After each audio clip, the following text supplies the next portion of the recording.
Okay, I'm back. I just wanted to point out that I've put 2 coats on there and I have dried each of my coats.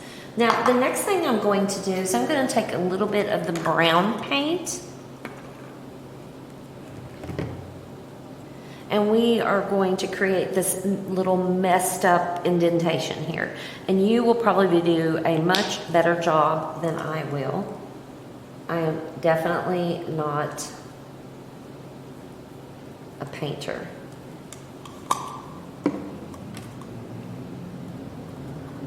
But I am dabbing it off.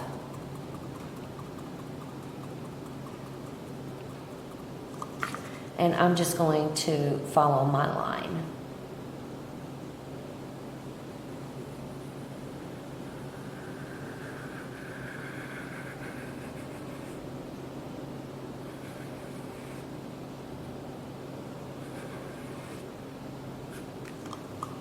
And then to go back over that, let me dry that for just a little bit.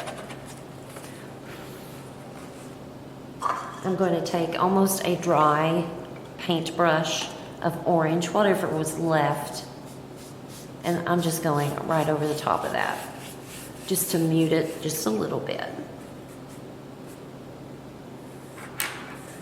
And there we go. Now I'm going to take just a moment again to dry this. Be right back. Okay, now I have a painted surface here. The next thing I need to do is take the lid from my Mod Podge and continue on with my circles. Let's put one down here.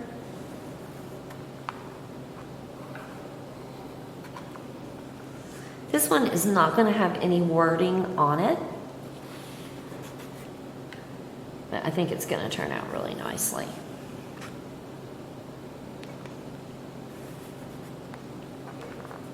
And all I'm doing again is just simply tracing.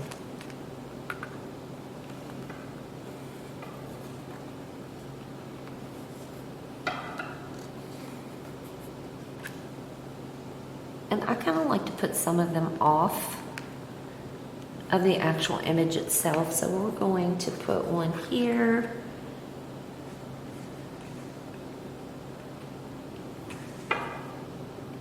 Let's do one over here.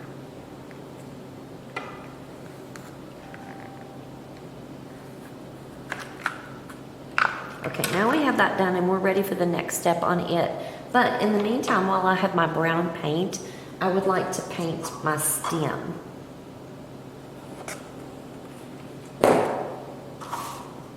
And I have a feeling it's going to need 2 coats as well.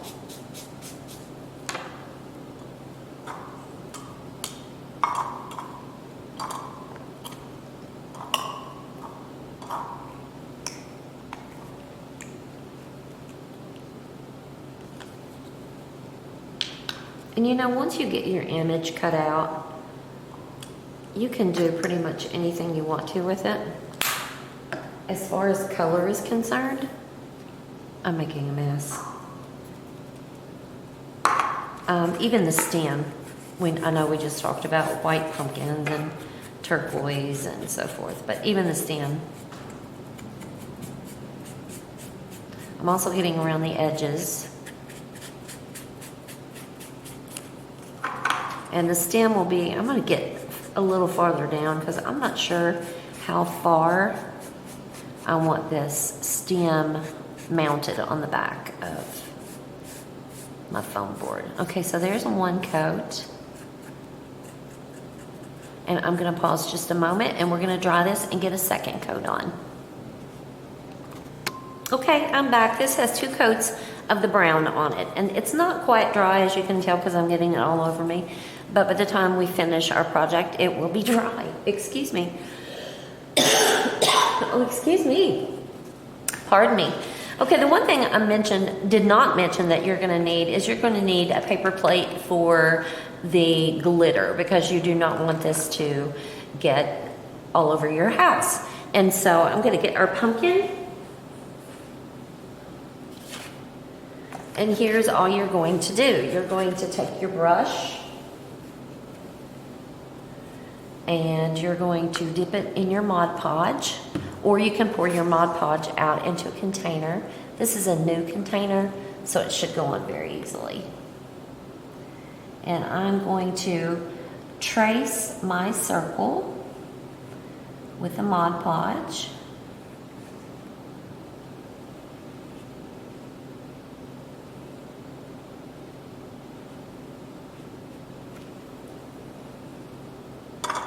And then I think I'm going to go with a gold.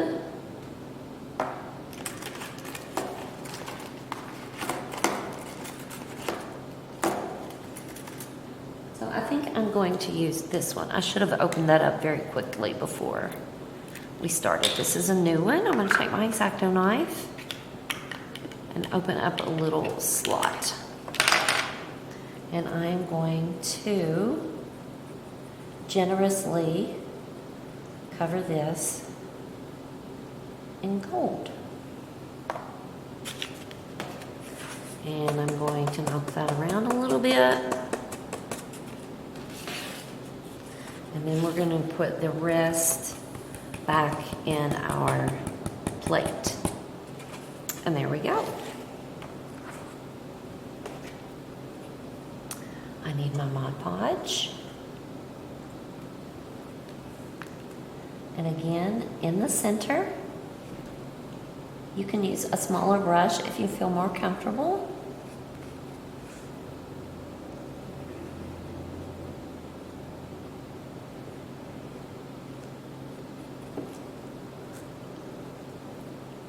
And I'm taking what was in my plate. We're going to start with it.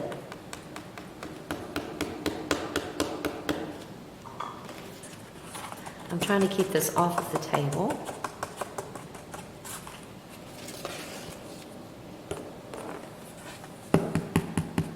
And a gentle tap.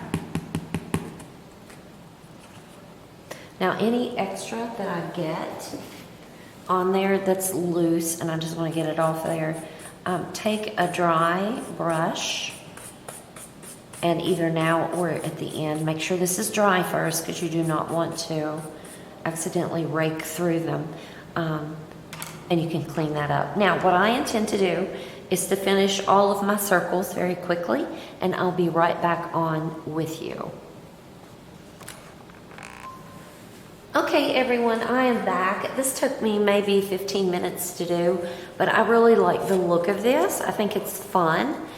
And so now the next thing we're going to do is we're going to put our stem on the back of it. Now, this is still just a little wet. It is Mod Podge. It'll dry pretty quickly. So I do want to be careful with that.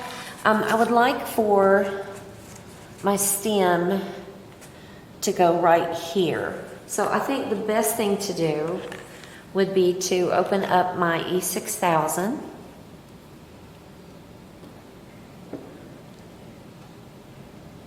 New tube. There we go. And I'm going to put a bead through here. You could use Gorilla Glue. Now I'm also going to use my hot glue gun and do the same thing.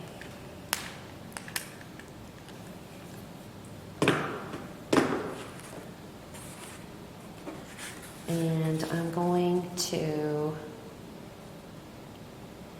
place this here.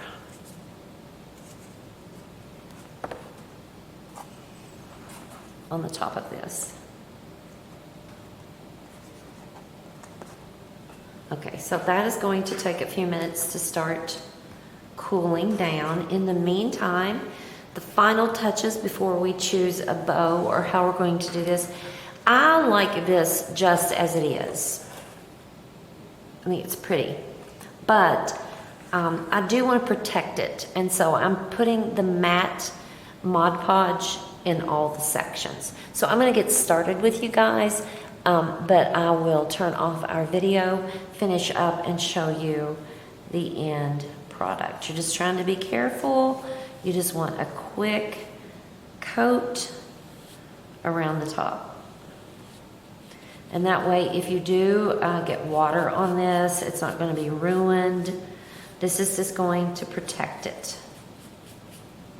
So I'll get off here now that you all have seen what I'm doing. I'm just taking a foam brush, the generic foam brushes, and I'm putting a matte Mod Podge all over the surface, just like I did with the witch's hat.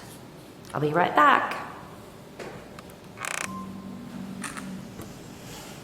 Okay, everyone, this is our finished product. Now, you can notice here in a couple of places where the Mod Podge is not completely dry, but I did want to go ahead and show you what is almost the finished project. Now, as far as embellishments for this, you could put a bow at the top of this. I'm not sure one is necessary, but look through the ribbons that you already have. I really do like this one. It's an orange burlap. I do have a fall with some glitter, so maybe that should be the bow of choice. I hope you will enjoy making these. Don't forget to pick up a kit and make your own creation. It does not have to be a pumpkin or a witch's hat. It can be anything you want it to be. I hope you enjoy it and keep crafting.